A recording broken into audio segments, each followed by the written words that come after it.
Vamos a ver hoy día la fisiología microbiana en los procesos de metabolismo. ¿Okay?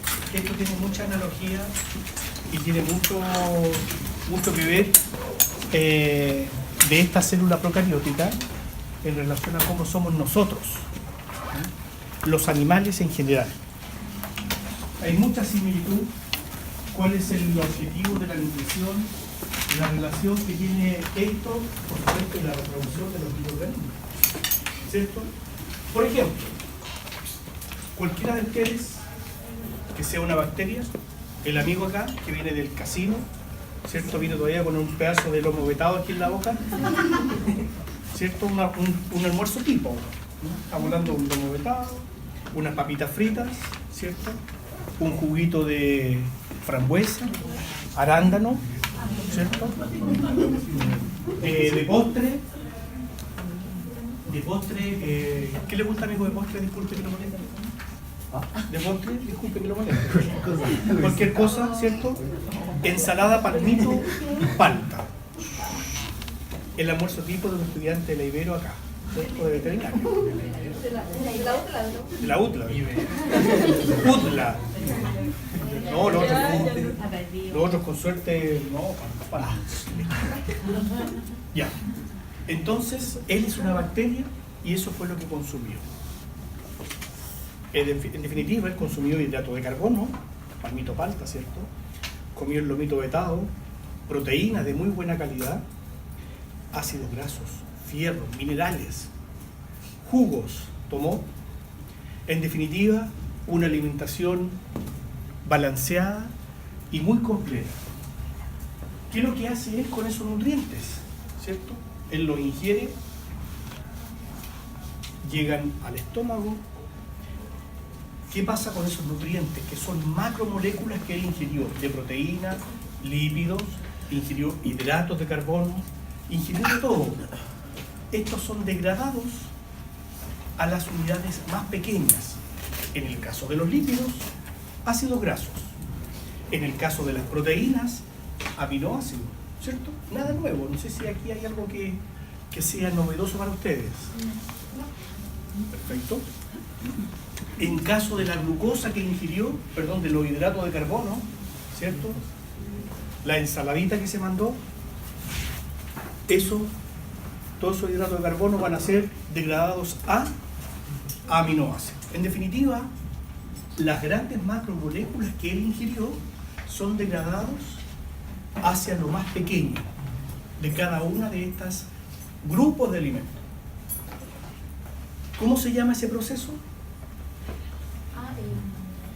De degradación de los alimentos enormes que ingirió hasta lo más pequeño. Catabólico. Se libera energía. ¿Qué va a hacer él con todo lo que ingirió? Fierro, qué sé yo, todo lo que él ingirió. Él va a sintetizar proteínas que él requiere. Por ejemplo, hemoglobina. Reponer proteínas que se están destruyendo, el pelo. Reponer células que están muriendo o terminando su ciclo vital. Reponer los glóbulos rojos que se están destruyendo. Necesita generar ATP a través de la glucosa que él ingirió, forma ATP, ¿cierto? Entonces, ese proceso contrario, una vez que él tuvo todas esas moléculas más pequeñas de cada gran molécula, las transforma en necesidades propias. Chiquillos, la bacteria es lo mismo. La bacteria es lo mismo.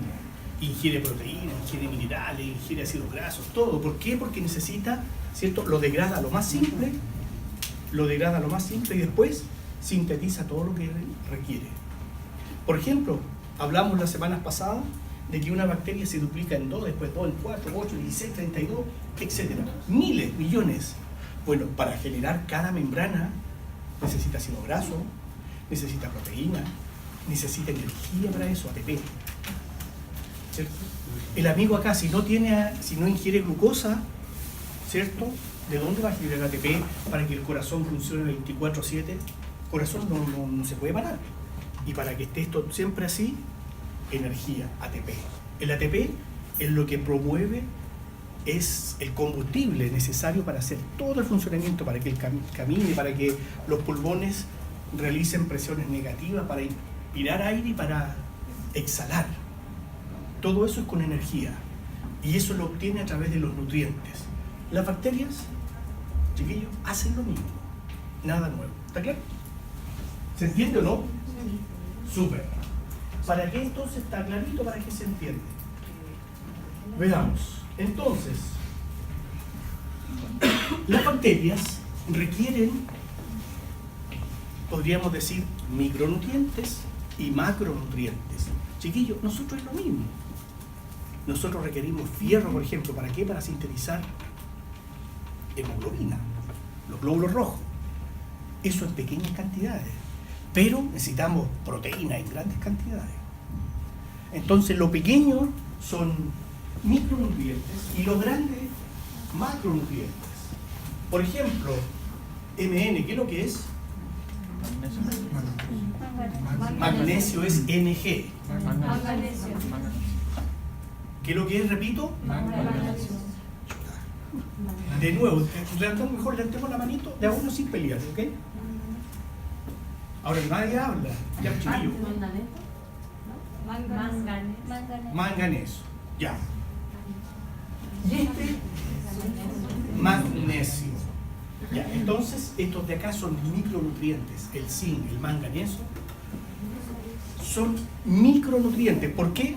Porque se requieren en pequeñas cantidades y solamente se utilizan para funciones específicas, como ser un cofactor, ayudar a la acción de alguna enzima, pequeñas concentraciones. En cambio, lo otro se ocupa en grandes concentraciones. Por ejemplo, el carbono, ¿cierto? El carbono es la estructura de prácticamente todas las células. ¿Se acuerdan de las fórmulas químicas, chiquillos?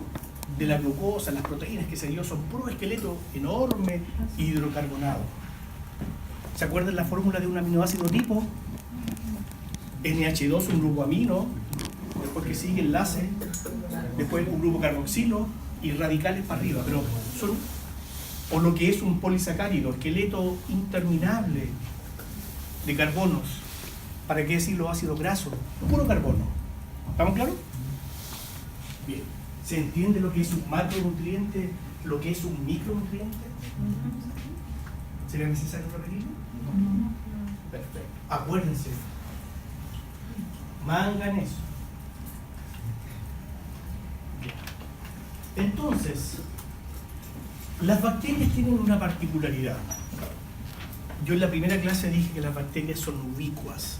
Ubicuas significa que están en todas partes. Pueden resistir temperaturas bajo cero y ser la temperatura ideal de reproducción para algunas. Otras pueden vivir a 100 grados Celsius y esa es la temperatura ideal. O sea, usted las quiere destruir con ebullición, están muertas de la risa. Claro que esas bacterias viven, por ejemplo, en las termas, en las fumarolas, en los geysers. Ahí es donde viven. Pero hay otras bacterias que se encargan de obtener la energía, por ejemplo, de cosas insólitas. Una de ellas, un grupo, es capaz de obtener la energía del sol. De ahí obtener la energía algunas. Esas van a tener un sufijo que se llama en nutrición foto. Después vamos a ver de qué se trata. El grueso de las bacterias, al igual que nosotros, y las patógenas, obtienen la energía a través de procesos de óxido-reducción en la membrana citoplasmática. ¿Cierto? ¿Se acuerdan que en la clase anterior dijimos dónde se realiza el ATP? Que la bacteria no tiene mitocondria. ¿Se acuerdan que yo les dije que preguntaba dónde se obtiene el ATP? En la membrana citoplasmática y en las proteínas que están en la membrana citoplasmática, ahí es donde se realiza el proceso de óxido-reducción. Ya. Entonces, hay un montón de bacterias que obtienen la energía libre del sol, de ahí obtiene su energía necesaria para todos sus procedimientos. Otras realizan procesos de óxido-reducción, reacciones químicas, al igual que nosotros, pero nosotros las hacemos en la mitocondria. Las bacterias, acuérdense, no tienen mitocondria, por segunda vez, no tienen mitocondria. ¿Está claro? Perfecto. Se dice en general que todas las bacterias que son autotrofas obtienen autótrofas, obtienen su energía a partir del sol. Y a partir de sustancias inorgánicas obtienen requerimientos, a diferencia de nosotros. Vamos a ver en detalle de qué se trata. ¿Sí? ¿Dijo que los autótrofos obtenían energía a partir del sol? Sí. La energía libre que está a disposición, ellos la captan y la transforman en energía. Igual que las plantas, Igual que tienen clorofila, ¿cierto? Captan el sol. Y a partir de sustancias inorgánicas. Las heterótrofas son las que tienen energía a través de reacciones químicas y a través de la materia orgánica obtienen sus necesidades. Lo vamos a ver enseguida, aquí va a quedar más claro. Por favor, atención, porque este cuadro es requete simple y es entenderlo, y de ahí queda todo clarito, porque es solamente saber 6 cosas y nada más, y lo demás queda claro. Vamos a ver, ahí. Ya. Vamos a ver ahora, entender ese cuadro para cuando lo estudien no tengan ninguna duda de cómo el organismo obtiene la energía. 2 formas. Uno, a través de la luz. Cada vez que una bacteria obtiene energía a través de la luz, se va a utilizar el prefijo foto, de luz. ¿Está claro? Y cada vez que otro grupo de bacterias obtiene la energía a través de reacciones bioquímicas, ¿cierto? Como por ejemplo la fosforilación oxidativa en la membrana. ¿Se acuerdan de esa serie de reacciones que forman ATP? ¿Lo han visto? Van a ser quimio de químicas, reacciones químicas. ¿Estamos? Ya. ¿Se acuerdan ustedes cuando se genera el ATP? Siempre vieron en biología que el aceptor final de electrones es el oxígeno para formar agua. Ya, ese es un aceptor orgánico. Las bacterias, algunas utilizan el oxígeno y otras utilizan sustancias inorgánicas como los sulfatos, los nitratos, etc. Entonces, cuando el aceptor de electrones es una sustancia inorgánica, se va a llamar lito. Y cuando es orgánico, órgano. Tal cual.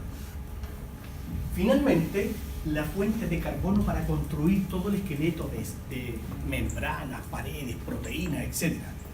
Cuando la fuente es el CO2, va a ser auto. Y cuando es orgánico, como la carne, la leche, todo eso, igual lo que comemos nosotros, orgánico va a ser hetero. Entonces ahora viene la mezcla. Yo digo, quimio. ¿Qué es lo que es quimio? Realiza reacciones de óxido-reducción. Quimio. Lito. Quimio-lito, supongamos. Realiza reacciones de óxido-reducción, pero el donador de electrones es inorgánico, como el sulfato o los nitratos. Quimio heterótrofo. Los carbones que utiliza para sintetizar todo el esqueleto o estructura de la bacteria es orgánico. ¿Se entiende? Cuando la bacteria se sintetiza, ¿alguien tiene una visita? ¿De pizarra?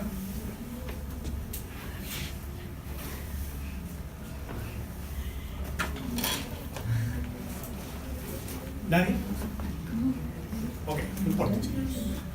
El hacer una bacteria en la fórmula química son puros, ¿cierto? Una proteína son puros dibujos de carbones que se van entrelazando. Si tuviéramos la opción de ver la configuración química de cualquier estructura orgánica, se van a dar cuenta que está lleno de carbones, de hidrógeno, de nitrógeno, etc. Eso me imagino que lo han visto en otros ramos, ¿cierto? ¿Sí o no? ¿Igual? ¿Lo tienen claro? Perfecto. Entonces, repito. Cuando una bacteria realiza, por ejemplo, la glicólisis, el ciclo de Krebs, ¿cierto? La glicólisis y el ciclo de Krebs, y después se va a la cadena respiratoria para formar ATP, estoy diciendo que la fuente de energía es química, quimio, porque realiza reacciones óxido-reducción. Dije después, ¿cierto?, que el donador de electrones, en este caso es orgánico, porque el oxígeno, ¿cierto?, capta para finalmente, cuando se forma el ATP, se forma agua, que es inocuo, ¿cierto? Y finalmente, quien le entrega carbono para sintetizar toda la estructura de la bacteria son las proteínas que consumió o los alimentos que consumió. Cuando una bacteria la fuente de carbono la obtiene del CO2, que es una estructura inorgánica, el CO2 no es orgánico, es inorgánico, va a ser autótrofo.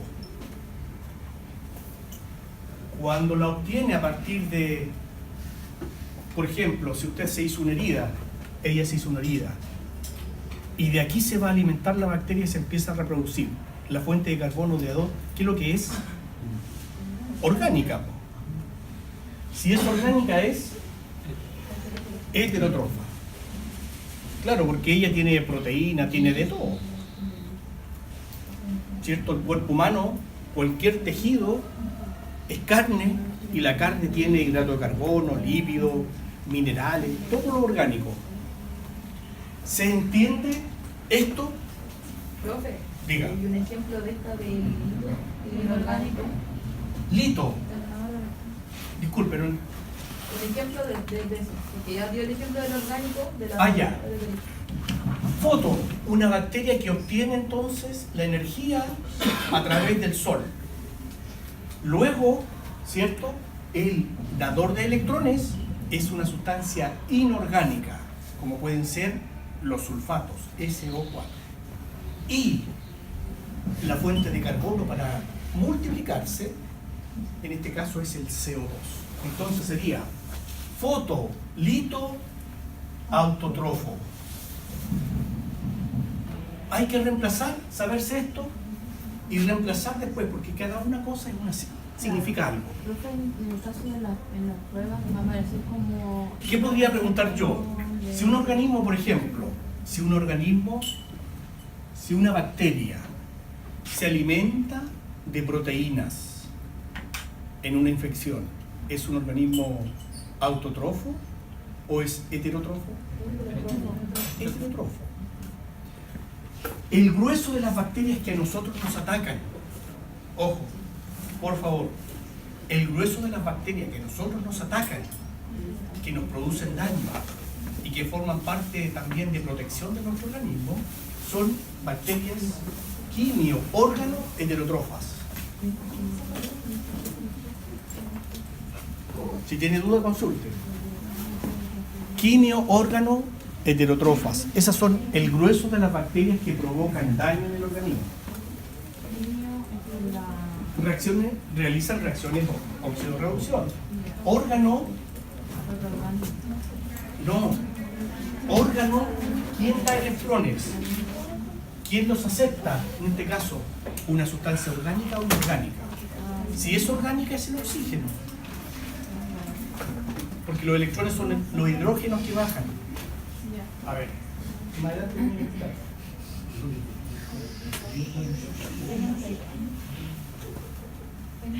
Ahí. Ahí no. Aquí. Tampoco. Aquí. El oxígeno capta los hidrógenos que están acá para formar agua. Esto es heterotrófeno.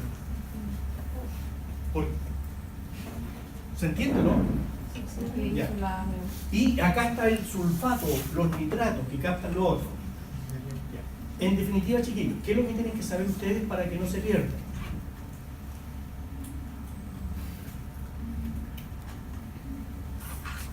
Fuente de energía. La bacteria puede tener la bacteria una o la otra, no las dos, una o la otra, a través de reacciones químicas o a través del sol. ¿Ya? Por tanto, si es foto, es del sol. Foto. Si es a través de reacciones químicas, química. Nada más. Si el donador de electrones es el oxígeno, va a ser lito. Lito, lito, lito, lito. Si el donador de electrones es orgánico, como el oxígeno, órgano. Y ¿quién da carbones para sintetizar las bacterias? El CO2, auto, o si dan sustancias orgánicas, como los alimentos tradicionales. Ya. Los medios de cultivo. Ustedes ya tuvieron laboratorio, ¿cierto? Ya. Los medios de cultivo son en general medios que contienen requerimientos necesarios para que las bacterias puedan crecer. Se le entregan todas las sustancias necesarias para que los... Chiquillos, ¿qué pasa? Si necesita que repita, con todo gusto, amigo. No se Sí, preocupe. no, que le faltó lo de autótrofo y heterótrofo. Porque ¿a qué correspondía eso? Veámoslo, veamos. Si no se queden con la duda. Fuente carbonal. La fuente de carbono. Fuente carbonal. Fuente de carbono. Si la fuente de carbono es el CO2, auto. Si la fuente de carbono es la materia orgánica, como los alimentos que ingieren las bacterias, alimentos naturales, carne, leche, proteína, ¿cierto? Esa es una fuente orgánica. Bueno, los medios de cultivo, hay medios definidos, medios complejos. Y dijo que los medios de cultivo eran los que tenían los requerimientos necesarios Para que la bacteria se multiplicara sin inconvenientes. Hemos hablado de que las bacterias se ubican en todas partes y todas tienen requerimientos diferentes.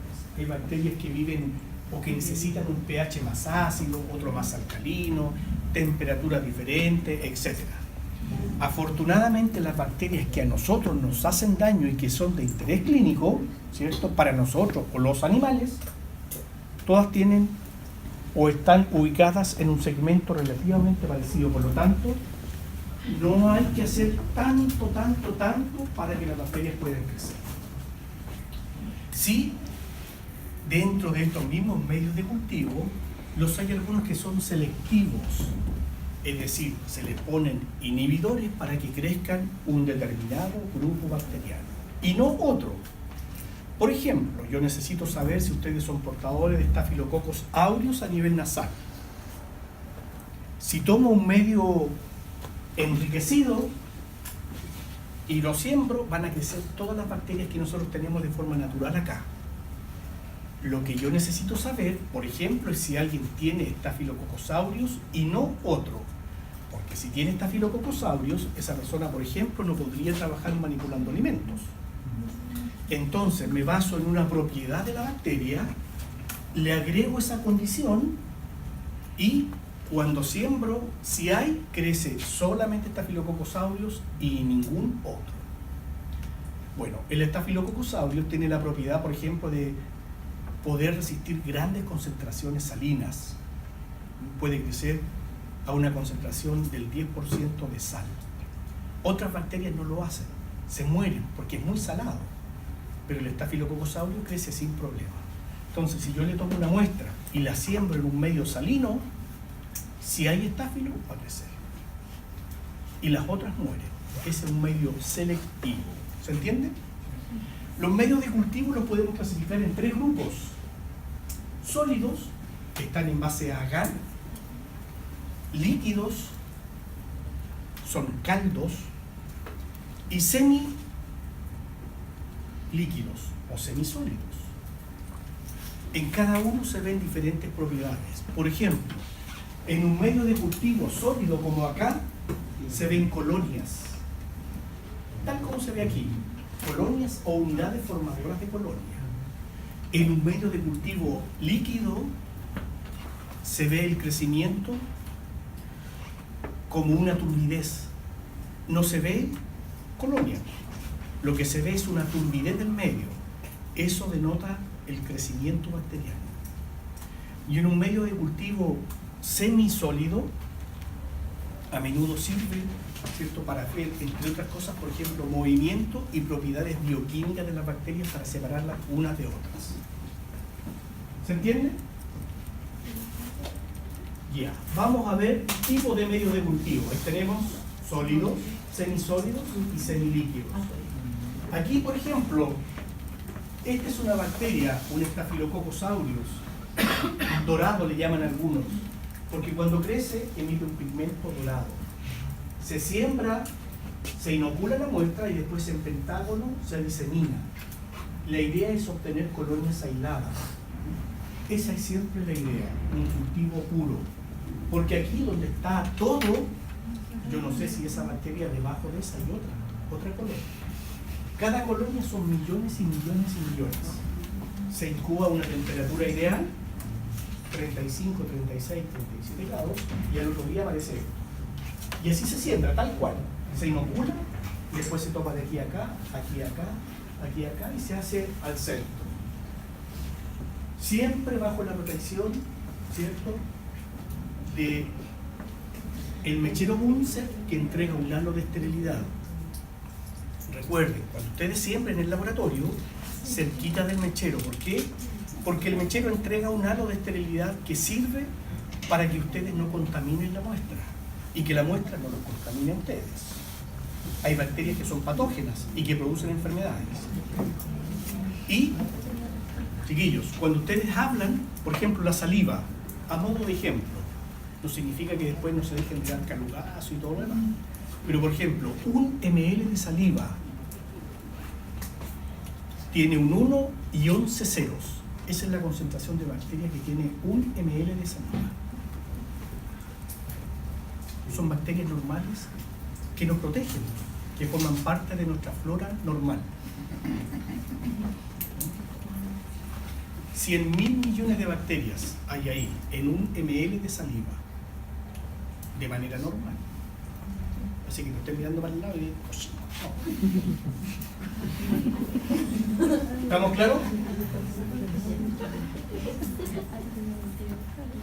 Entonces, siguiendo. Chicos, atención. El proceso en el que las bacterias ingieren grandes moléculas como las proteínas, los lípidos y los hidratos de carbono se llama catabolismo. Se libera energía en esto. ¿Y qué es lo que se forma producto del catabolismo? Sustancias pequeñas como aminoácidos, ácidos grasos y hidratos de carbono. ¿Qué es lo que hace la bacteria con eso? Empieza, por ejemplo, si se va a multiplicar, necesita, si tiene pelos o flagelos, sintetizar el flagelo, que está formado por una proteína, flagelina. Necesita, por ejemplo, las membranas, las proteínas estructurales. Necesita hacer los plásmidos, hacer el núcleo, hacer los ribosomas, hacer todo de nuevo. ¿Y de dónde lo obtiene? De todo lo que degradó de la alimentación. ¿Se entiende? Entonces, una vez que degradó toda la materia orgánica que ingirió, luego va a través del anabolismo que requiere energía, sintetiza las proteínas y todo lo demás, pero que ella necesita. ¿Cierto? Usted, por ejemplo, en su dieta consume aceitito de oliva, que tiene aceite de muy buena calidad.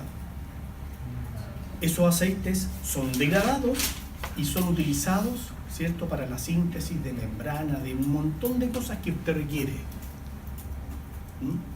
No es que usted se coma un chicharrón y ya listo, y con eso le ponemos algo. No, se degrada y lo utiliza en cosas que usted requiere, ¿cierto? Uno no come hemoglobina, tiene que hacerla, sintetizarla. Entonces usted come fierro, come carnecita, come proteína, hidrato de carbono, y con eso se forma esta proteína, que forma parte, en este caso, del glóbulo rojo. ¿Ok? ¿Se entiende esto, chiquillos? Esto no es nuevo para ustedes, lo han visto desde kinder, yo creo.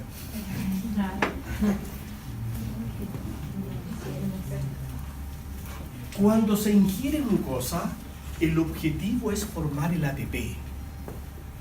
Ustedes saben ya que el ATP es una molécula de alta energía que permite que se realicen todos los procesos, igual que nosotros, como les dije, caminar, el hablar, el pensar, el que usted contraiga el corazón, respire, camine, trote. Todas las mañanas ustedes van al gimnasio antes de venir acá. Esa demanda de energía usted la obtiene a través de la ingesta de los nutrientes. La glucosa le lleva a eso. El adenosín trifosfato, que libera una molécula de fosfato de alta energía. ¿Cómo se forma el ATP? Esto también lo han visto desde que estaban en el pre-kinder. El ATP se forma de tres cosas, o de tres formas diferentes. Una, adición simple.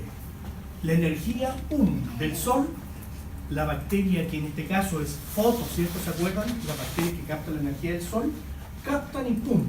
Un ATP con un grupo fosfato y forman ATP. Adición simple. Entonces, en la fosforilación, las bacterias que tienen ese mecanismo, captan la energía libre y la transforman en ATP. Simple.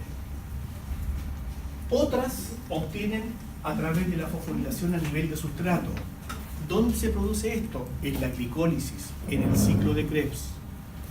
Y finalmente, la gran cantidad de ATP se forma en las bacterias, en la membrana citoplasmática, a través de las proteínas forman la quimiosmosis. En la célula eucariótica, en la mitocondria, nosotros, pero las bacterias no tienen mitocondria, ¿se acuerdan? Se realiza en la membrana citoplasmática. ¿Estamos claros? ¿Se entiende, chicos? Ya. Fosforilación a nivel de sustrato. ¿Se acuerdan de la glicólisis ustedes, cierto? Eso lo han visto en biología, en todas partes. Esto ya es nada nuevo. En la glicólisis hay varios pasos en que se libera, desde la reacción A a la B, se libera un grupo fosfato y a través de una enzima se forma el ATP. Bien simple. Y en la fosforilación, y en la fosforilación oxidativa, ahí se realiza la bomba de protones que va formando ATP en gran cantidad.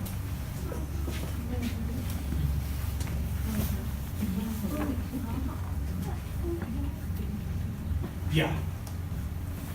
¿Qué es lo que hacemos con la glucosa? Usted, por ejemplo, ustedes que son deportistas, que todas las semanas, 4 veces al gimnasio y después compiten el fin de semana, ¿cierto? Y el día de la competición se pegan una pasta, ¿cierto?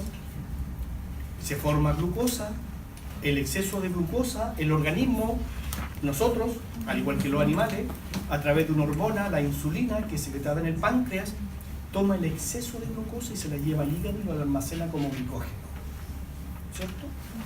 Cuando usted necesita energía, viene otra hormona que se llama glucagón, también sintetizada en el páncreas, y empieza a eliminar moléculas de glucosa a circulación para estar siempre a un rango normal, de 70 a 100, y generar glucosa para todas las actividades. Bueno, la bacteria tiene la siguiente particularidad. Ingirió hidratos de carbono, la alimentación, por ejemplo, contaminó la leche, lactosa, hidratos de carbono, ácido graso, alimento completísimo. Degrada los hidratos de carbono a glucosa. Los puede ir a almacenar como almidón o como glicógeno. ¿Se acuerda que había gránulos en las bacterias? En una clase vimos gránulos, inclusiones, como por ejemplo almidón o glicógeno. Esta glucosa, dependiendo del tipo de bacteria, puede ir a la vía de las pentosas para sintetizar ¿Qué cosa? ¿Qué son las pentosas, chiquillos, se acuerdan? Son los azúcares que participan en qué o dónde están. Ácidos nucleicos, ¿se acuerdan de eso? Ya. O por la glicólisis, que es hasta formar piruvato, que se produce en el citoplasma, la vía glicolítica. ¿Se acuerdan de la glicólisis? Esa la misma también todos los años, no me pueden decir que no. Aquí tengo la glicólisis, empieza con la glucosa, se transforma en fructosa 1,6-difosfato, se transforma después por acción de una enzima aldolasa en gliceraldehído, a 2 moléculas que son de 3 carbones, porque este es de 6, para finalmente formar piruvato. Ahora, en el camino, aquí por ejemplo se forma ATP. Esta es fosforilación a nivel de sustrato. Entonces, una bacteria forma ATP a través de fosforilación a nivel de sustrato, ¿cierto? En la vía glicolítica, en el citoplasma o citosol. Aquí por 2 y hay otra más abajo. Acá se forma ATP. Llega hasta piruvato. Ese es el final de la vía de la glicólisis. El final de la vía glicolítica es la glicólisis. ¿Ustedes hicieron bioquímica, chicos? Sí. Aquí se peinaron con eso ahí, ¿cierto? Sí. Ya, pues entonces. Se entiende, chiquillos. Entonces, una vez que tenemos el piruvato, puede seguir 2 caminos. Si la bacteria es una bacteria que fermenta, se va a esa vía. O sigue el ciclo de Krebs, que vamos a ver de qué se trata. Ciclo de Krebs. Chicos, esto también lo vieron hace ratito.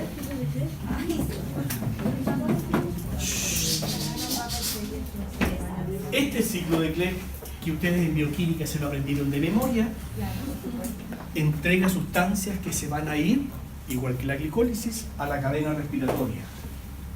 ¿Cierto? Para, por molécula de glucosa, generar 38 ATP. Ahí se van, en este caso, a la membrana citoplasmática. Chiquillos, atención, todo acá. Aquí está la membrana, la bicapa fosfolipídica con proteínas estructurales, integrales, etc. Aquí es donde se desarrolla y donde vienen los productos de la glicólisis, como el NAD, el FAD, y que van a formar finalmente la liberación de estos electrones. Si el donador de electrones, perdón, el aceptor de electrones es el oxígeno, se va a formar agua. Si ese oxígeno es un organismo, según la primera tabla que vimos,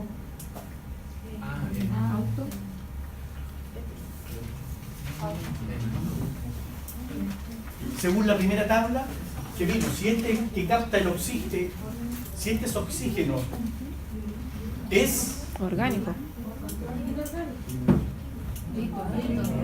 no,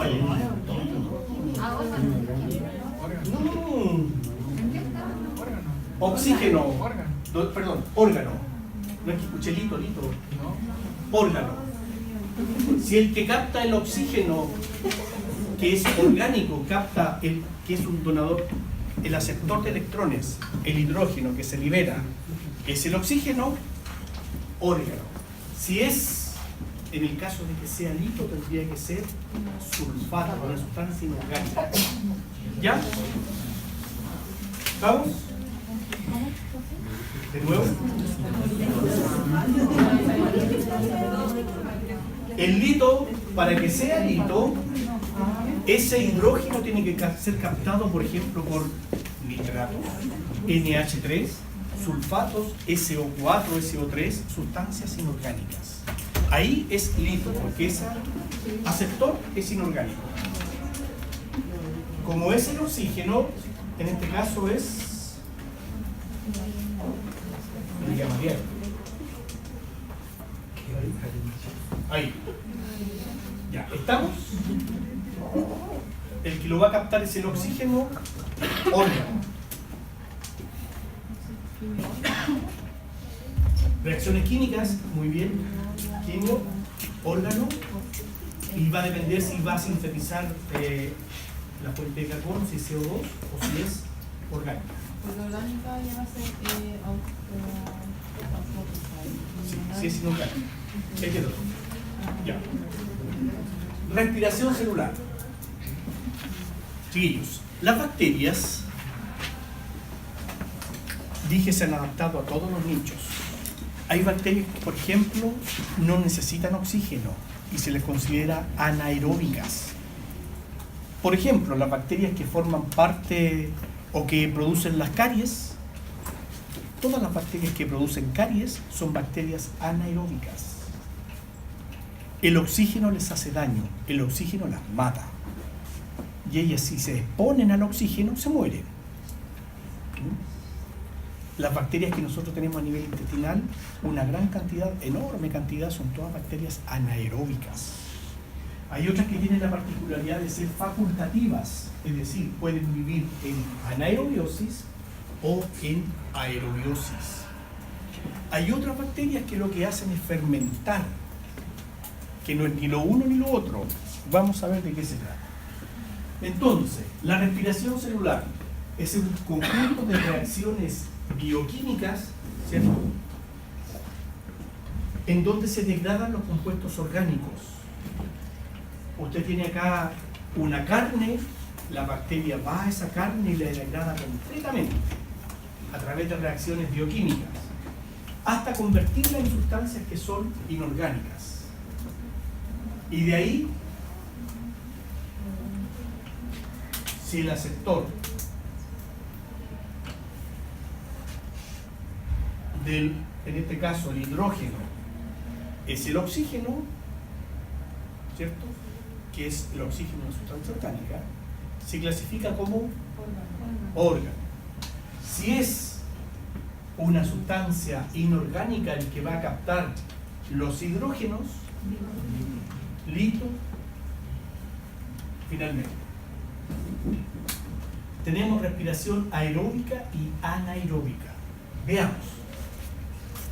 Esta bacteria, estos son medios de cultivo, en este caso son medios de cultivo sólido.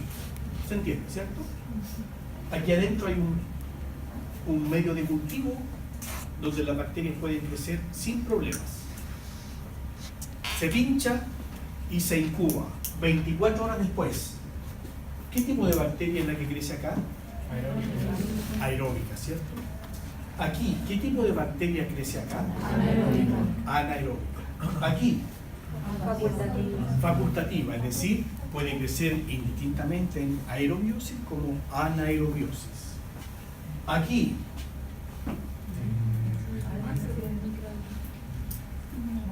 ¿sí? Microaerofílica. Las bacterias microaerofílicas son aquellas que pueden vivir soportando una pequeña tensión de oxígeno, pero que requieren gran contenido de CO2. En clínica, ¿cómo se logra eso? Por ejemplo, se le toma una muestra, ¿cierto?, y lo que se hace, por ejemplo, el hemófilus, un hemófilus que causa neumonía, meningitis, otitis, sinusitis, etc., puros problemas respiratorios. El hemófilus influenzae, una bacteria, esa es una bacteria microaerofílica. Y para poder hacerla reproducir en laboratorio, se toma la muestra, se siembra y en un tarro como de Nescafé se pone la placa, se prende una velita chica y se tapa. Se consume el oxígeno, ¿cierto?, se apaga la vela y se libera gran contenido de CO2. Entonces, ese CO2 que requiere la bacteria para sintetizar otras, ¿cierto?, estamos dando CO2, permite que esta bacteria pueda crecer. Microaerofílica. Son bacterias que pueden soportar pequeñas tensiones de oxígeno, pero que requieren gran contenido de CO2. Y estas anaerobias aerotolerantes son más anaerobias, pero que pueden vivir con pequeñas concentraciones de oxígeno. Son anaerobias, en definitiva, pero que en presencia de oxígeno pueden crecer en pequeñas concentraciones. A diferencia de la facultativa, que gran cantidad arriba y abajo puede haber igual gran cantidad. La diferencia con acá es que la aerobiosis, si esto se prolonga en el tiempo, van a morir. Son aerotolerantes, pero no mucho. Pueden vivir, pero con el tiempo después van a desaparecer. Pero pueden vivir inicialmente. No como la Su hábitat, ¿ah? No como la otra, que la microaerofílica. La microaerofílica, esta puede vivir en presencia, en gran contenido, necesita CO2, gran contenido de CO2 para poder vivir. Si no le aportamos CO2 a esta, no hay caso. Las microaerofílicas. Bueno, dijimos que la bacteria, ¿se acuerdan de la glicólisis? Chicos, ¿se acuerdan de esto? Por favor, acá. Aquí. Está la glicólisis. Por favor, concentración. La glucosa, esto se desarrolla todo en el citoplasma en condiciones de anaerobiosis. Toda esta reacción química. Se forma piruvato. El piruvato puede ir al ciclo de Krebs o, dependiendo del tipo de bacteria, si es fermentadora, va a ir a la fermentación. Y a través de este producto de la fermentación es como la gran industria se ha beneficiado, pues a través de esto ha logrado, por ejemplo, obtener productos industriales como el alcohol, los quesos, el yogur, otro tipo de fermentación que permite conservar, fermentación acética, por ejemplo, para tener los picles, los repollos, todo eso que se mantiene en conserva. La fermentación proporciona eso. ¿Quiénes son expertos en esto, chicos? Muchachos, ¿saben quiénes son? En la penny. En la penny usted le lleva 1 kilo de papa y los gallos hacen alcohol. Fermentan todo. Si usted les lleva plátano, lo que sea, todo lo convierten en alcohol. Son químicos, pero esa capacidad la podrían utilizar para cosas buenas, pero son artistas para eso. En serio, usted les lleva lo que sea y ellos hacen una fermentación alcohólica. Y de ahí, claro que es súper tóxico, porque eso no tiene filtro, no tiene nada. Le ponen no. En la cárcel los feos son artistas para fermentar todo lo que sea orgánico, para ingerir alcohol. Lo que usted les lleve, si a ellos tienen cáscara de lo que sea, lo fermentan y de ahí obtienen alcohol.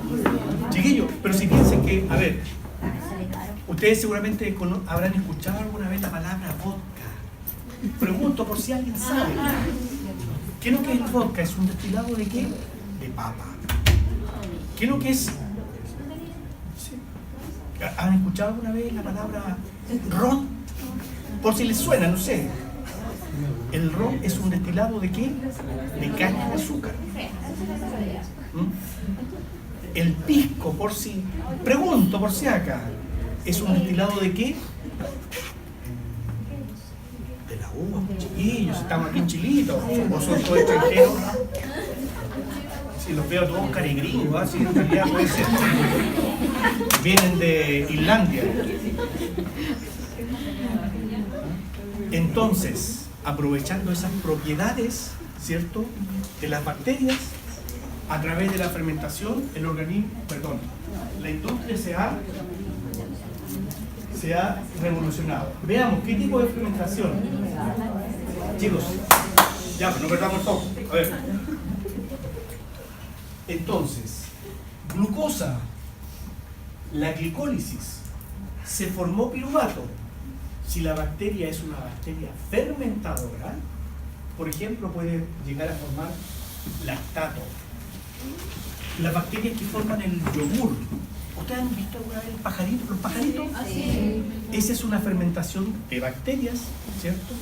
Que fermentan la leche y transforman ese producto en yogur.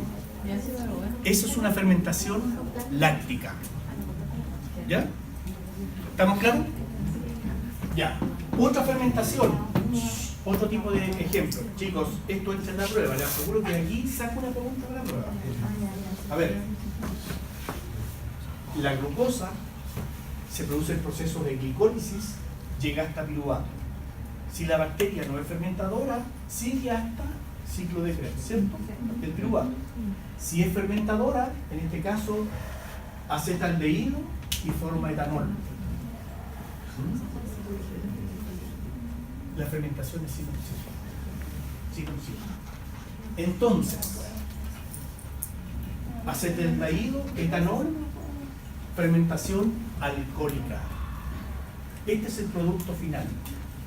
Este es el producto final en este caso. ¿Ya? Tipo de fermentación: alcohólica, homoláctica, heteroláctica, ácido mixta, butanodiólica, propionólica, acetona butanol, etc. Una cantidad y muchas más. 15, 20 tipos de fermentaciones diferentes. Algunas con un impacto en la economía, en la industria, aprovechando este conocimiento. Por ejemplo, el vino, la cerveza, desde antes de Cristo, ¿cierto? Se utilizaba esto para producir eso, el yogur. Muchos años que se consumen aprovechando esto. Ahora, ¿cómo lo hace la gran industria? No es que utilice después la bacteria para esto, sino que industrializa el proceso, ¿cierto? Esto es como los antibióticos. ¿Los antibióticos de dónde provienen? De otras bacterias, de los hongos. Para hacer la penicilina, no es que agarren el penicillinum notatum y que empiecen a fabricar, no. Descubren la fórmula química y lo hacen a gran escala, industrializado. Pero de ahí viene. ¿Se entiende, chicos? Ya. Aquí tenemos tipo de fermentación enorme. En la fermentación, chiquillos, en la fermentación hay que tener algo claro, por favor. En la fermentación, propiamente tal, no se genera ATP. El ATP se genera solamente en el proceso de glicólisis. ¿Ya? Acá, si ustedes ven, no se genera ATP. No se genera ATP. ¿Dudas con respecto a toda esta parte metabólica? Una bacteria tipo llega, degrada la glucosa, los hidratos de carbono y obtiene glucosa. Esa glucosa sigue el camino de la glicólisis hasta piruvato. Y de ahí va a depender del tipo de bacteria. Si la bacteria es una bacteria fermentadora, sigue ese camino y va a ser siempre lo mismo. Puede fermentar dependiendo del tipo de bacteria, produciendo, por ejemplo, una bacteria láctica, fermentación láctica. O puede producir ácido propiónico, otro tipo de bacteria. Otra puede producir ácido acético, que es el vinagre. Y así se van, depende del tipo de bacteria. Si entra el ciclo de Krebs, significa que la bacteria no es fermentadora. Llega el ciclo de Krebs y empieza a producir sustancias que van a ir a la cadena respiratoria. Si es fermentadora, va a producir algún producto. Claro. Consulta, en voz alta, gracias.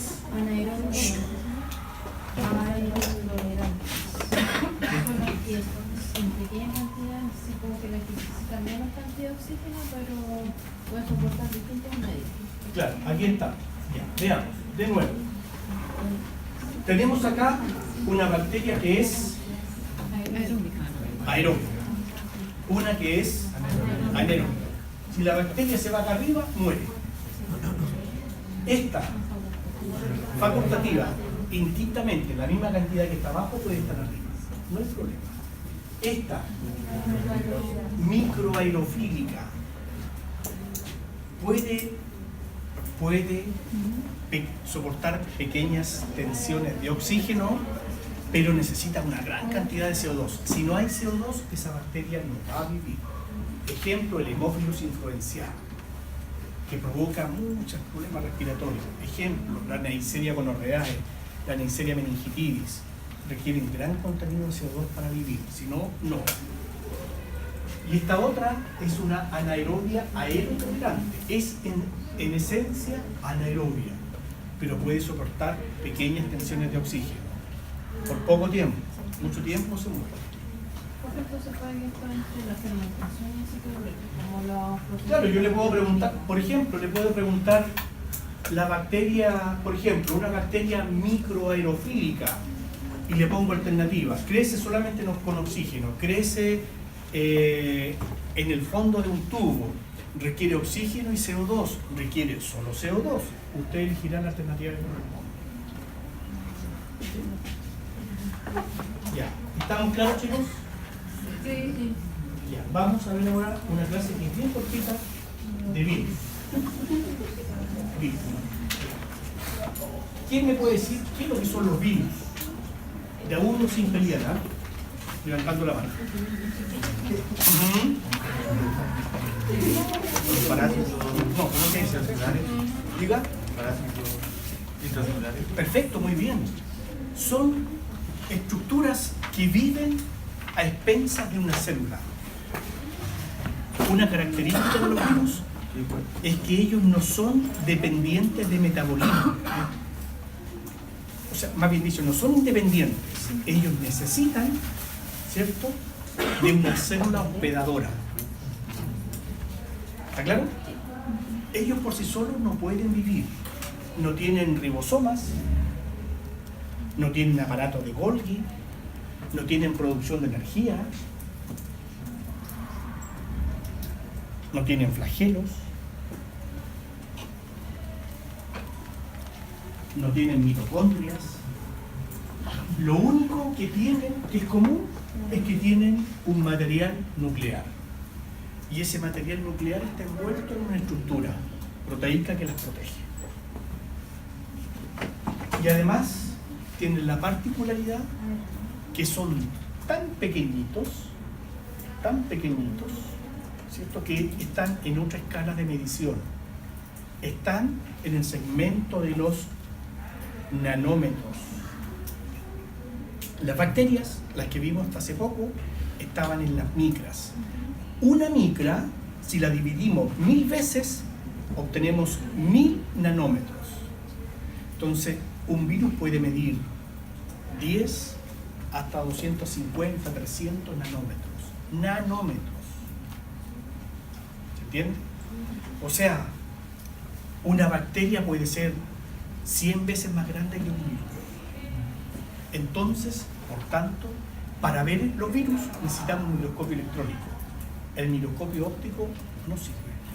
No se alcanza a ver, es muy chico. Necesitamos un aumento 1000 veces más. Y los microscopios son como 1000 veces el aumento. Necesitamos unos 10.000 veces, una cosa así. ¿Vamos? Entonces, normalmente los virus son estructuras que contienen un material nuclear RNA o DNA envueltos en una cubierta proteica que se llama cápside. Nada más que eso. Y todos los requerimientos metabólicos ellos no tienen, porque los tienen que proporcionar las células hospedadoras. RNA o DNA. Veamos. Uno de los dos. Veamos. Aquí yo tengo el ácido nucleico RNA o DNA. Aquí. Y esta es una estructura proteica que envuelve y protege ese material nuclear. esa se llama cápside, formada por capsómeros. La unión de capsómeros forma la cápside. Por tanto, yo podría acuñar el término nucleocápside, que contempla la nucleocápside, el material nuclear RNA o DNA y la cápside. ¿Se entiende? Ahora, puede haber, aquí vemos una cubierta externa, una membrana. Póngame atención. Hay algunos virus que cuando infectan, ella le proporciona una membrana y ese virus se va a llamar virus envuelto. Es decir, el huésped le proporciona una membrana. Los lípidos son entregados por el huésped, pero las proteínas que forman la membrana son víricas.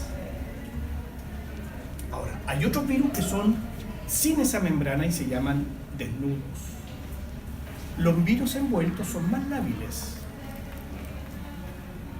Los envueltos son muy lábiles. Los desnudos pueden resistir. Por ejemplo, si yo estornudo acá, usted mejor. Usted estornuda acá y tiene adenovirus, una infección respiratoria. ¿Ya? ¿Me siguen todos, cierto? Ella tiene adenovirus, respira, estornuda acá. Terminó la clase, nos vamos y el otro día viene otro curso. Un compañero o compañera que se siente aquí, pone la mano, se lleva la mano a la nariz, a los ojos y se infecta. Porque ese virus es un virus desnudo y es muy resistente a las condiciones ambientales. Resiste hasta la cloración leve. El virus extremadamente virulento, resiste a condiciones ambientales. Aunque se haya secado la secreción, aunque la célula esté casi muerta ya, ¿cierto? Pero el virus todavía está vivito y coleando. ¿Se entiende? Esa es la diferencia entonces entre un virus envuelto y uno desnudo. El envuelto vive poquito fuera de su ambiente natural, muy poquito. Entonces yo pongo, por ejemplo, el virus HIV, una gota aquí y una gota acá de virus adenovirus. El HIV, que es un virus envuelto, en pocas horas se muere. En cambio este otro, 24 horas sin ningún problema. Y resiste hasta la cloración leve. ¿Está claro? ¿Quién proporciona las proteínas entonces? ¿Quién proporciona las proteínas cuando el virus envuelto infecta una célula? El virus. ¿Y los lípidos? El huésped.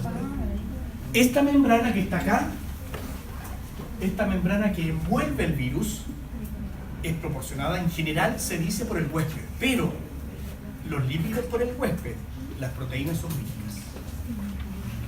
¿Y qué dijo antes de algo de nucleocápsides? Nucleocápside, ¿qué es lo que es la nucleocápside? De nuevo, a ver, aquí, acá. ¿Qué es lo que es la nucleocápside? Póngame atención, por favor. Tengo aquí el núcleo que puede ser RNA o DNA. Y todo esto que está acá es una cubierta proteica formada por capsómeros. El conjunto de todos los capsómeros se llama cápside. Cuando yo hablo de nucleocápside, me refiero al núcleo y todo esto. ¿Ya?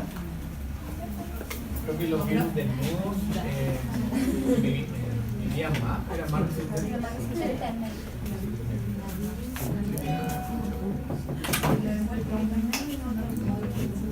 Porque son más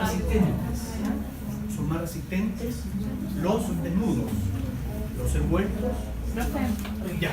¿Profe, qué dijo que producía el virus? Disculpe. Pregunte. ¿Producía el virus y la célula cuando se infectaba? Lo que vamos a ver ahora. ¿Se refiere usted a la cubierta, todo eso? O sea, perdón, a la membrana, ¿o no? ¿No? Porque usted dijo algo de que cuando el virus infectaba las células, algo producía el virus y lo otro lo producía la célula. Mire, póngame atención, sí. Un virus puede ser desnudo o puede ser, esto es para siempre, ¿eh? Un virus puede ser desnudo o puede ser un virus envuelto. El virus desnudo entra e infecta la célula, nada más. El virus envuelto infecta, entonces la célula hospedadora le entrega una cubierta. Esa cubierta es una suerte de membrana que tiene lípidos y proteínas. Los lípidos se lo entrega a la célula huésped y las proteínas son del virus, son víricas. Eso se llama un virus envuelto. ¿Se entendió? Bueno, los tamaños, chicos, acá vimos los tamaños. Probablemente también pregunten la prueba en relación a las bacterias, ¿cierto? Ya dijimos, los virus se miden en unidad de medida nanómetros, 25-300 nanómetros, 25-250. En cambio, las bacterias se miden en micras, 10, 20, 30, 40, 50, 100 micras, ¿cierto? Ya. ¿Qué pasa con la cápside? La cápside es una estructura proteica. Chicos, ya. La cápside es una estructura proteica formada por proteínas, ¿cierto? Y que permite también clasificar a los virus en 3 grandes grupos, dependiendo cómo se conforma o cómo se estructura esta cubierta proteica. Vamos a tener entonces una estructura cilíndrica, ¿cierto? Que es la cápside, esto formada por capsómeros. La cápside es la cubierta que protege el núcleo, ¿se acuerdan? Entonces vamos a tener una estructura helicoidal, cilíndrica, helicoidal. Otros virus van a obtener una figura como esta, poliédrica, que algunos tienen al menos 20 caras. Otras tienen 20, 30, 40 caras. Mientras más caras tenga, más redondo es el virus. Al menos 20. El mínimo 20 caras. Helicoidal redondo. Y hay una tercera, por favor, que se llama como clasificación y disposición, en este caso de la cápside, un virus complejo, que es una mezcla de la helicoidal y la poliédrica. Esto corresponde normalmente a los bacteriófagos. Los bacteriófagos son los virus que infectan las bacterias. Entonces es una mezcla entre la helicoidal Es una y la mezcla entre poliédrica. las dos, exactamente. Entonces aquí tenemos, por ejemplo, este es un virus del mosaico del tabaco. Este es el adenovirus, que es redondito, es como globoso, redondito, porque tiene muchas caras. Y esto que parece una nave de los monitos, esos monitos antiguos, ¿sí? Esto es un bacteriófago. Bacteriófago entonces tiene una disposición mixta del capsómero, helicoidal y poliédrica. ¿Se entiende? ¿Ah? A ver, de nuevo. Ya po. Los virus que infectan a las bacterias se les denomina bacteriófagos y tienen una disposición compleja, es decir, son una mezcla entre helicoidal y poliédrica. Tienen forma de una nave espacial, como es lo que está acá. Aquí al centro está el material genético. ¿Lo ven? ¿Dudas? Aquí tenemos varios tipos de virus. Póngame atención, por favor. El poxvirus, virus Moon, herpesvirus, adenovirus, papilomavirus, HIV, trampovirus, etc. Tipos de virus diferentes, ¿cierto?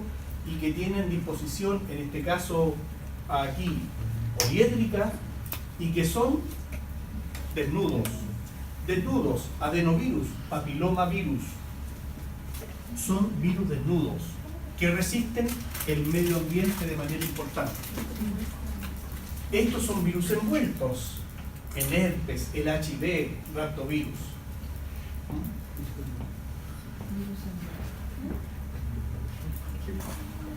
¿Cómo se produce el ciclo infectivo? Chiquillos, pónganme atención. A ver, chiquillos, ustedes que se ríen, ¿de qué se ríen tanto? Cuenten el chiste.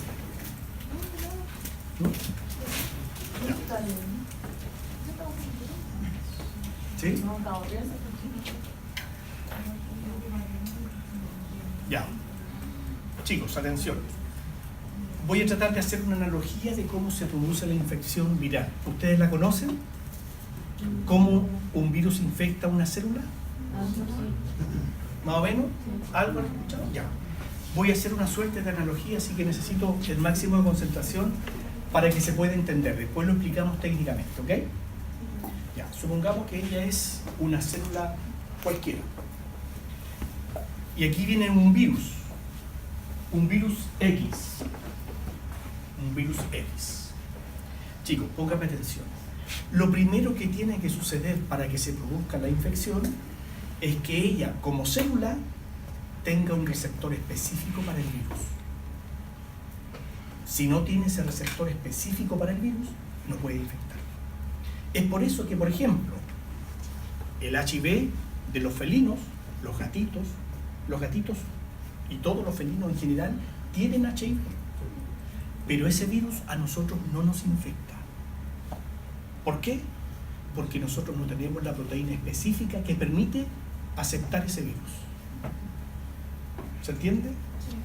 Entonces, si ella tiene el receptor específico, este virus se puede anclar y recién ahí infectar. ¿Estamos claros? Eso es lo primero. Eso es lo primero. Habiendo virus que pueden infectar indistintamente animales y humanos. Por ejemplo, el virus de la rabia. ¿Cierto? El virus, el ébola, que está ahora. El ébola ya van 61 muertos en el Congo. Eso lo transmiten los animales. Y también de humano a humano. Y ese no tiene control. ¿Se acuerdan que tiempo atrás hubo un tremendo show con eso? Bueno, si ella tiene, póngame atención por favor, si ella tiene un receptor específico para el virus, ¿estamos? El virus se ancla acá y lo que hace es ingresar el material genético, solo el material genético, nada más. El material genético entra a la célula, que puede ser RNA o DNA. Entra a la célula. Esta es una célula eucariótica, supongamos, que tiene núcleo, ribosoma, aparato de Golgi, mitocondrias, tiene de todo, un aparataje completo. El material genético que entró toma posesión de toda la estructura, de toda esta maquinaria que tiene esta célula. Y lo que hace es controlar el funcionamiento de ella. Y empieza, entre comillas, como a ordenar de que ella ahora empiece a fabricar puras partículas virales. Que fabrique la cápside, que fabrique núcleos en cantidades ilimitadas. Entonces ella, como muy obediente, empieza a fabricar partículas virales, enorme cantidad, hasta que llega un momento en que ya la célula está hinchada. Todas las partículas virales se van a ensamblar, todas, se ensamblan, esta célula se destruye y salen los otros virus a infectar otra célula, hasta que se disemina la infección. ¿Estamos claros, chiquillos? ¿Dudas? Ya, ahora lo vamos a explicar en vez de monito, más técnico. ¿Ya? Entonces, tenemos una primera etapa que es la etapa de absorción, en donde el virus tiene una sustancia que debe sí o sí ser recepcionada por la célula hospedadora, ¿cierto? Si no tiene ese receptor, no puede entrar. entra, se produce el desnudamiento, eso significa que pierde la cápside, entra solamente el material nuclear. Luego, la célula empieza a sintetizar partículas virales a destajo, sintetiza puras partículas virales. Luego se va a producir el ensamblaje de estas partículas virales, ¿cierto?, que es la etapa de maduración, y finalmente, ¡pum!, la célula revienta porque ya no da más. Y cada virus que salió de ahí va a infectar esta célula, esta, hasta que se propaga toda la zona.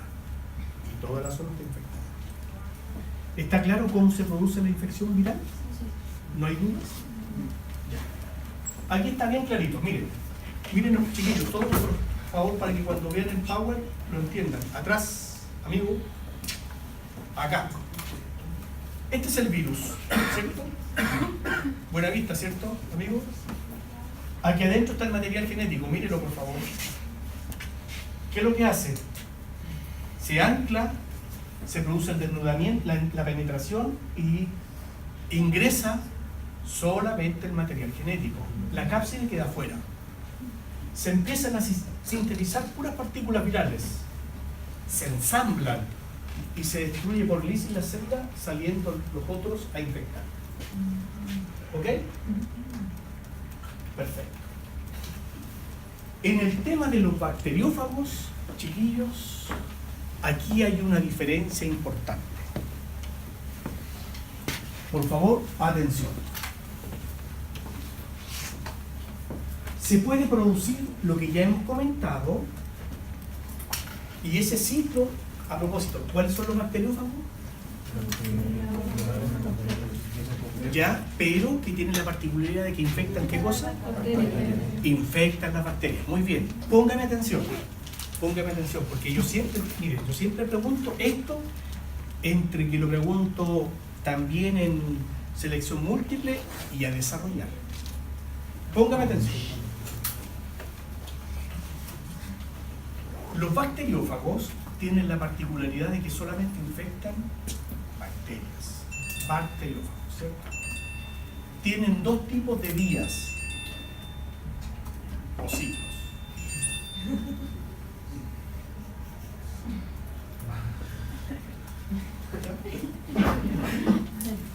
Okay. Mire, tengo una bacteria tipo. Tengo el bacteriófago que parece una nave espacial, ¿cierto? Inyecta su material genético, ¡pum!, entró, y el resto, chao. Un ciclo se llama ciclo lítico, en donde el material genético toma posesión de la célula, empieza a sintetizar partículas virales hasta que explota y se liberan más virus que van a infectar otras bacterias. Eso se llama ciclo lítico. Pero en el bacteriófago, curiosamente, se da otro ciclo que se llama ciclo lisogénico. ¿En qué consiste? Y esto es importante, en la resistencia de los tratamientos a los antibióticos. Por favor. Lo mismo, el virus ingresa el material genético, sobra el material genético, pero ahora este material genético, en vez de tomar control de toda la bacteria, se une al material genético de la bacteria. Está en rojo el virus, ¿cierto? Se une al material genético de la bacteria. La información que hay aquí en este pedacito puede contener resistencia a los tratamientos con antibióticos. De esa manera también las bacterias se hacen resistentes a los tratamientos, a través de los bacteriófagos. Ahora, esta bacteria que incorporó en su patrimonio un material genético nuevo ha mutado, y toda la descendencia de ella va a contener esto. En ese pedacito puede ir información importante de cómo inactivar un antibiótico tipo y hacer los tratamientos inservibles. ¿Quedó claro, chicos? Perfecto. Ahora, esta bacteria se puede multiplicar cientos, miles de veces, por un mecanismo que todavía no está claro. En algún momento esta bacteria puede entrar en lisis, generar partículas virales y destruirse. ¿Está claro? Ciclo lisogénico y el ciclo lítico.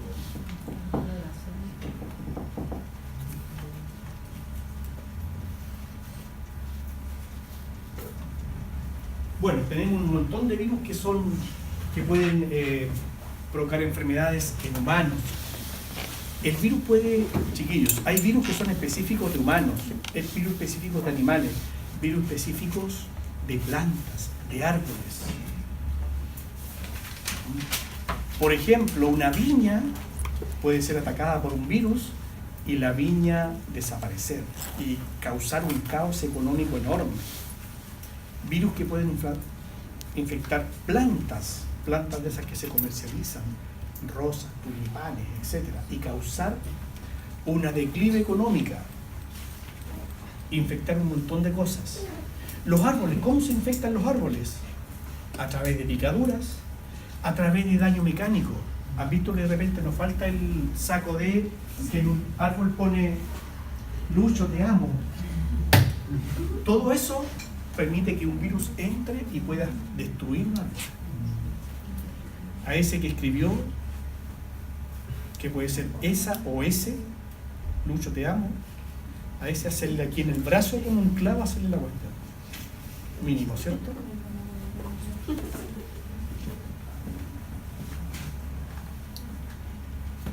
Virus animales infectan plantaciones, papas, etc.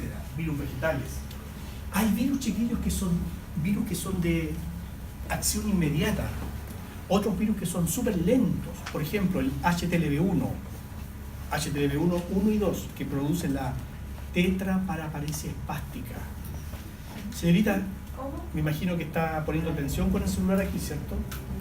Acuérdese que las redes sociales aquí no, ¿ok?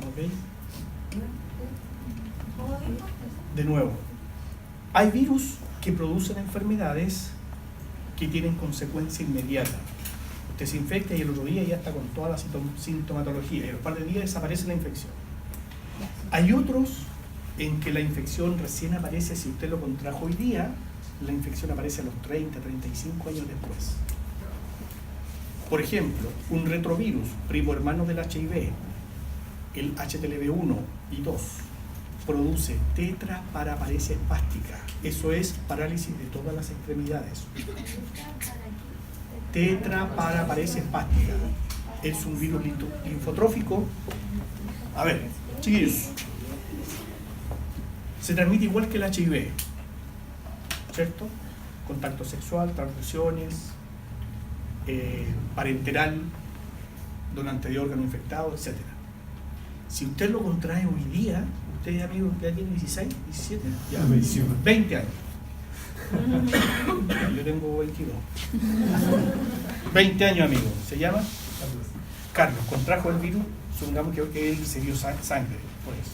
Porque él está esperando casarse para lo otro.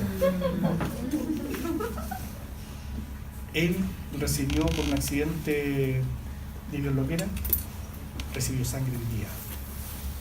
Si esa sangre estaba contaminada con HTLV1 y 2, él tiene 20, cuando tenga 55 años va a empezar con sintomatología. Y va a quedar paralítico de todas las extremidades. Hay otros virus, por ejemplo, aquí, ¿quién ha tenido la varicela? Casi todos han tenido varicela aquí, pero lo aseguro. Se lo aseguro. Esa que tienen pintitas, qué sé yo, que cuando los cabros tan chicos llegan a todos para que tengan la varicela, porque después... una vez, ¿sí? Porque después cuando se es adulto, las pintitas, las manchas y todas esas erupciones salen en todos lados, chiquillos. Y es doloroso. En los labios, de todos lados. duele pero te lo encargo, ¿ah? Aquí en el paladar, por aquí, por acá. En cambio, cuando se es guaguito, chicos, ya voy. Cuando se es pediatra, ¿cierto? Cuando se es un lactante, la enfermedad pasa casi desapercibida. Pero cuando la tienen, cuando ya son mayores, es que te molesta. Entonces, todavía está esa tradición de que cuando hay un cabrito con varicela, todos lo llevan para allá para que tenga, porque en algunos va a pasar casi desapercibida. Ya. Los virus quedan para siempre en el organismo. Y después, si la persona tiene una baja en la inmunidad importante, ¿cierto? Supóngase que el tipo no duerme, no come bien, hace una dieta demasiado estricta, no descansa, le hace mucho a las drogas. Por ejemplo, baja la inmunidad y aparece la varicela zoster. ¿Cierto? ¿Estamos claros? Perfecto. Y otros virus que son capaces de generar cáncer. Por varicela o Zoster, sí. Otros virus son capaces de generar o derivar en un cáncer en la población, en las personas. Por ejemplo, el virus hepatitis B, ¿cierto? Que la forma de transmitir el virus es 100 veces más potente de transmitirse que el HIV. Por tanto, yo les sugiero a ustedes, chiquillos, esto es como cultura general, una inversión, un cariñito a su cuerpo. Cuando puedan, inviertan una luquita, ¿cierto? Cuando ganen 10, 15 millones, inviertan una luquita en ustedes y vacúnense contra la hepatitis B. Es barato, pero están protegidos para toda la vida. La forma de contaminarse eso es, pero facilísimo. Y con eso están protegidos para toda la vida. 3 dosis. Esa es una inversión, un cariñito que se pueden hacer.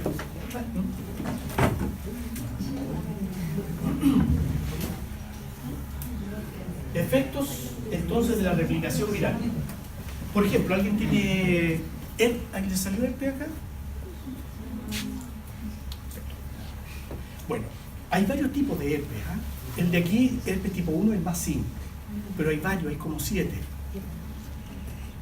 Los herpes, por ejemplo, la persona que tiene herpes, basta que se ponga el sol, baje las defensas y empieza la erupción. Es autolimitado, pasa solito, 6 días, 8 días y listo. Pero siempre se van a ubicar en los ganglios regionales. Los cervicales aquí y acá, pero basta que se ponga el sol, que no sé, se deshidrate un poquito aquí y acá y ¡pum! Y le aparece el brote. Hay virus que infectan células, ¿cierto? Y el virus va a estar latente para toda la vida, como es el caso del virus HIV, el virus hepatitis C, el virus hepatitis B, el virus HTLV1. Esa persona que tiene va a tener toda la vida eso. Hay virus que producen destrucción, tumores, etc.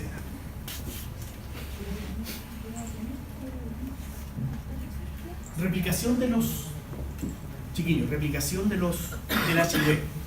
El HIV es un virus, es un retrovirus, virus RNA. ¿Qué es lo que hace? A ver, veamos, por ejemplo, si a mí no. El amigo acá. El amigo tiene contacto, no es que tuvo sexo casual, sino que él está esperando a casarse, sino que le pusieron otra vez transfusión.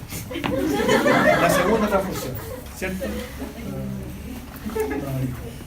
Él es transfusión y la sangre estaba infectada con virus HIV. El virus HIV es un virus RNA, no es DNA, es un virus RNA, es un retrovirus. Ingresa el virus, ingresa a la célula, en este caso los glóbulos blancos, ¿cierto? Ingresa el virus a los glóbulos blancos, toma posesión y control del virus, de toda la célula, y en vez de fabricar partículas virales, RNA, que no se puede, lo que hace es, a través de una enzima que el mismo virus tiene, el RNA lo transforma en DNA, a través de una enzima que se llama transcriptasa reversa o inversa. Forma el DNA, ¿cierto? Porque el linfocito es un material genético DNA. Ahí se queda. Y luego empieza la fabricación de partículas virales que se van a ir a RNA a insertar y diseminar la infección. Transcriptasa inversa. Chiquillos, aquí vemos un tubérculo, las papas que se infectan, entidades subvíricas, los priones. Los priones son cadenas polipeptídicas. ¿Sabes lo que es una cadena polipeptídica? Una secuencia de aminoácidos cortita que se pueden autorreplicar y que producen enfermedades nerviosas degenerativas. Enfermedades nerviosas degenerativas. Por ejemplo, puede provocarse, ¿han escuchado ustedes hablar del mal de las vacas locas? ¿Sí? Creutzfeldt, Jakob, disculpen el inglés. Esa es una enfermedad que las transmiten los priones. Un prión entonces es una secuencia aminoácidica, una cadena peptídica cortita, pero que produce un enorme daño, enfermedades neurológicas degenerativas que al final la persona muere. Yo recuerdo un colaborador donde yo trabajo y esa persona trabajaba, pero esa andaba con una maleta. Era un tipo al principio andaba en esas motos que son así, ¡guau!, con toda la muestra. Trabajaba ahí, después se iba a otro lado, de ahí se iba a otro lado y después volvía turno acá. Él trabajaba como en 3 lugares y en cada lugar hacía como 48 horas semanales. Era de loco, o sea, no tenía descanso. Al final fue tanto que se enfermó y era una enfermedad neurológica, transmitida por un prión. Al principio exámenes de todo negativo. Se mandaron exámenes a la Clínica Mayo en Estados Unidos. Y ahí apareció. Eso era. Acá en Chile no había cómo comprobarlo porque se necesita la identificación de la gente. Eso era. Los premios. Bien, chiquillos, voy a pasar lista.